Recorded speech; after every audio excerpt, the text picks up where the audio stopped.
Hello, everybody. It's Friday. That means it's time for another topic of the week. So, normal preamble. Last week's topic on your most tragic tournament tale. I was nice enough to be joined by One Spit, and we're back to the normal angle. Normal, just me this week. But that week's video will be linked down below with, of course, all the responses to that video. And there were a lot of great stories shared in the comments. There's the tourneys invite tragedy. But the tournament that Obi and I went to ended up being quite fun. He did pretty well. He ended up walking with best in race for his beast herds, which was totally awesome. Congratulations to him. I ended up not getting anything, but being perfectly average, which was great. That's what I was aiming at. I put together a little after action report that should be coming out tomorrow. So that's there. As always, that video will be linked down below. Let's turn to this week's topic. And it's surprisingly, even though Once Bitten isn't here with me, he's here with me in spirit for this week's topic. Because both he and Ant started a conversation about something, and it's funny because Obi and I were talking about it some while he was here over the last weekend. And it was around sort of the monetization of, your channel. And the idea of using something like Patreon or whatnot.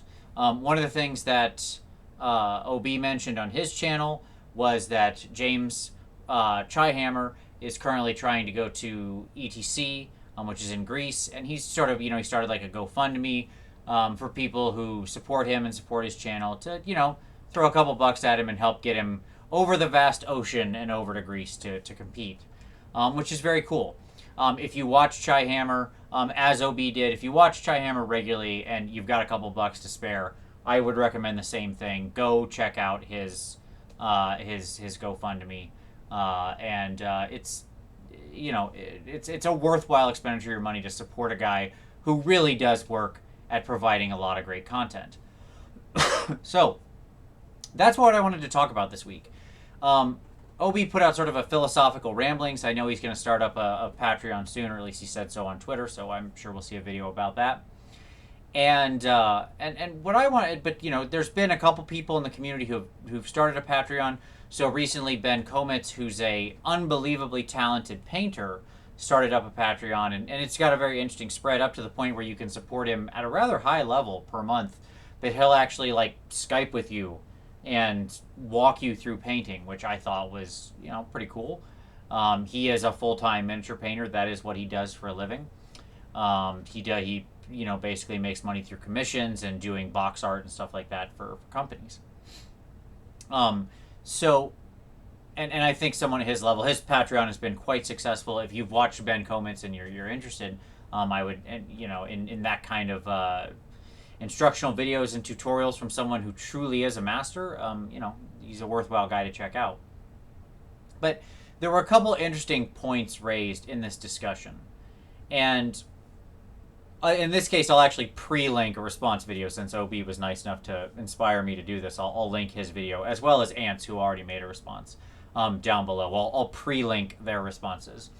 But, one of the things that, and James had said this originally, was, you walk down the street and there's somebody who is like playing a guitar or something on the street or doing some musical performance. Maybe you throw a buck in the guitar case or something. You don't really think anything of it. It's just it's somebody who needs some help or whatever, and they're just somebody who happens to be a street performer and is just busking.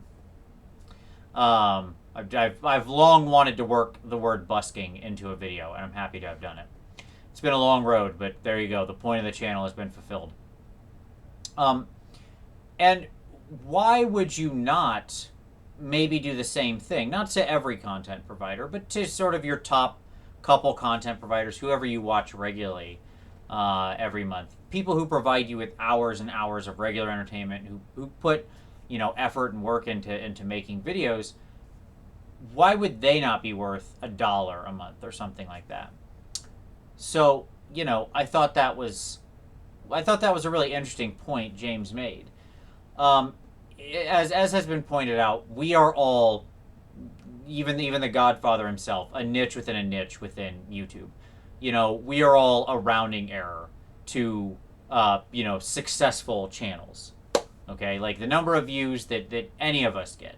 even the biggest of like the sort of wargaming focused channels, somebody like a mini wargaming, who is very successful and makes great content, and I wish them no insult, but even their videos are a rounding error to really successful people on YouTube, right?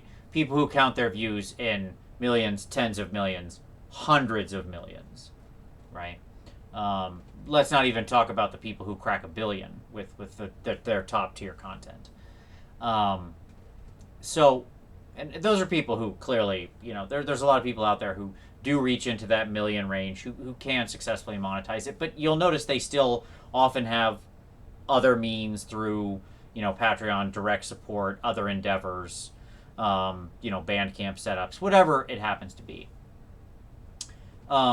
Because that probably isn't, even at that level, somewhere in that mid-range tier, right, where you're getting a couple 100,000 up to several million, probably still isn't enough to be like financially successful given YouTube's sort of the way it pays out. So what I want to know with this video is, how do you feel about supporting people on YouTube? We're going to do a little research directly for OB here. I'd love to see responses in the comments for how you feel. Would you, support your favorite Warhammer content providers? We are a niche within a niche, and so maybe the argument is, well, because we're a small community, we should support each other more, right? Regardless of the fact that we can't rely on having millions and millions of views, but people still have to put a lot of time into it every month. So maybe that's an argument for doing it, for supporting it more. But maybe the argument is, well, this is part of a hobby and there's really not enough there to legitimately support it. And if you want to do it, you should be doing it because of the passion and because you enjoy sharing. Something that Ant said was, he said, he personally didn't feel that any of his content was worth anything, that he would have paid for his own content. I will actually humbly disagree with you, Ant. I think your content, that you've produced at various times. Do I think every video's, worth a couple bucks? I don't know. Sometimes you put a couple out there I'm sure we both know aren't. But that being said, you've also made a lot of great videos that I've highly enjoyed, and you make them on the reg. So I'm not sure that's not worth a contribution. And I would love to hear what everyone thinks. If you're a producer, what are your thoughts on monetization and how you view monetization in the hobby? It is a controversial subject, and one of those things that OB pointed out is, he said, if you get something for free, you tend to associate it. He didn't label it, but what he's labeling is a psychological phenomenon called anchor bias, anchoring. And anchoring is basically a sort of heuristic bias that human beings have that we use. It's a shortcut, right, to say that once we encounter something at a given price point, we use that as an anchor to judge the value of all future price points. Okay? This is why everyone thinks things are too expensive if they're old. Okay? So they might not be. They're not counting on inflation or the fact that they now make 5 times as much money, but the price of the thing has only went up. And I'm not talking about like Games Workshop figures or anything else. It could be the cost of bread. I don't really care. They've set their anchor price to whatever it is. If it's a cup of coffee at $0.25, that got locked into their brain at some point in their life.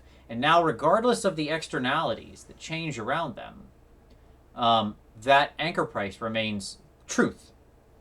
Truth, right? So, in a way, a lot of us are setting our anchor price to the viewer at 0, right? Because right up front, we have to be free, right? Because when you start, your content's certainly not worth anything. In 99 point whatever % of the cases, it takes time to build a following and to build skills with this, and learn how you should be talking and what you should be talking about, and to build your specific niche and blah blah blah blah blah, whatever. And to stick with it. So there's certainly a ramp up period there, and that is, I will grant OB that anchor price is a significant thing to overcome. So that's what I want to talk about. How do you feel about monetization of your channel? Knowing that and what I mean here is completely optional monetization. That is to say, people who either, monetize their videos in the background where you can skip the ads, or people who set up a Patreon where you can either, you can either support them or not, but there's no change to the content they create. Nothing goes behind the paywall. Maybe the people who are Patreon get it a little bit earlier or something like that, right? So people who are producing content but not producing paywalled content. Because those are two very different things. Once you start segmenting it, to where you do have some content walled off, I think that can change the equation. But if you want to throw in some commentary either down below or in a video on how you feel about paywalled content, I would also be interested in that.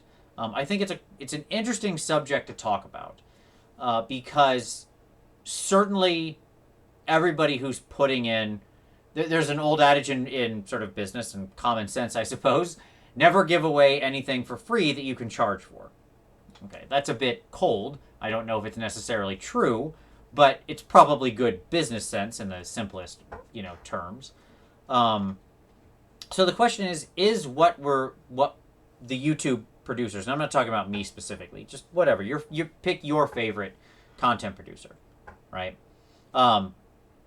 Is what your favorite content producer doing worth of value to you where you might think about contributing? And then the final thing that maybe the question that comes to my mind and the real challenge, and this is something that Obi didn't touch on, was the idea of sort of Patreon burnout, right? I know in my life I already subscribe to a lot of things, right? Like it's only a few bucks for these general things, but you sort of subscribe to enough of them, and it's kind of like drip torture, right? Because you've got like a Netflix account and you've got a Hulu account and you've got whatever else. Like just carry that out to infinity. Of all these different little things you're charging yourself for every month, and after a while it adds up. So I worry about like the sort of Patreon burnout when everybody who you watch suddenly sets up a Patreon. I feel like the initial response would just be, I don't want to support any of them because I can't choose the few that I would. I'm not sure that's legitimate or not. Maybe it is. But because I could see it being sort of an easy row to hoe. But at the same time, just more of a concern of like, well, I already have all these nickel and dimes every month, but I've only got so many nickels and dimes to give. And it could be really easy to sort of have those nickels and dimes suddenly become oneers and fivers pretty fast, or teners and 20ers, or so on, right? So that's what I think is a great topic for this week. I'm very interested in the feedback, both from the people producing content, and obviously if you make a video, I will link it down below, as always, so you can always return to this video and check that out. But also, just, I'm interested in the discussion in the comments. Put it down there. As I said, I'll link Obi's video, and I'll link Ant's sort of response that he already made to it. But I think it's an interesting discussion to have amongst the community as to how we all feel about this thing. So, there you go. That's this week's topic. Look forward to all the responses. As always, we'll see you next time.